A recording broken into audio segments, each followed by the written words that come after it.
There is, in fact, a little-known horror story that takes place in the cabin that we shot Evil Dead in. This cabin was built about 100 years ago, and the man who built it died maybe a week after he built the place.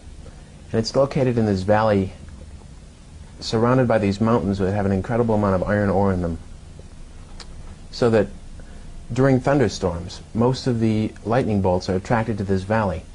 So it's really an incredible thing to see when you're there during a storm.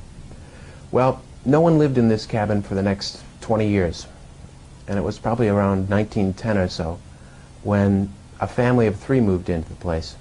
A mother, daughter, and a grandmother. So really 3 generations of women.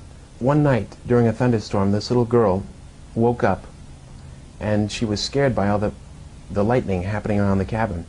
So she ran into her mother's room, and pulling back the covers to climb into bed with her, she found that her mother was dead.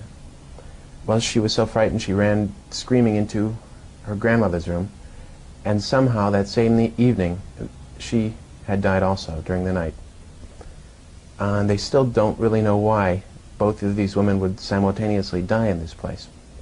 Well, the little girl ran out into the storm about 4 miles to the nearest farmhouse through this raging thunderstorm out into the night, and they found her screaming, banging on their doors, and they brought her inside and they got the story from her. Well, they took care of her after that, and no one lived in the cabin since. The people at the farmhouse raised this little girl. She had never been the same since, and during thunderstorms she would oftentimes wander off from this cabin, and they would find her wandering around in the woods. And sometimes, well, here's where we come into the story. The Tennessee Film Commission said, yes, we've got this one cabin that's the cows have knocked down, it's full of dung, but you can use it. But it's haunted. And we said, well, that sounds fun. So we went there.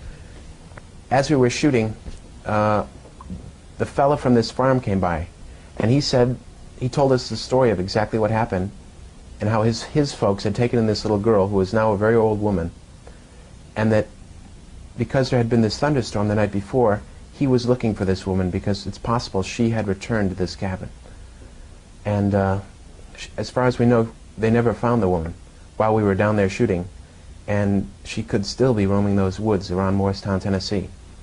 The strangest part of the story is that a week after we left the cabin in Tennessee, as reported by the Tennessee Film Commission, a bolt of lightning hit the cabin and it burned to the ground.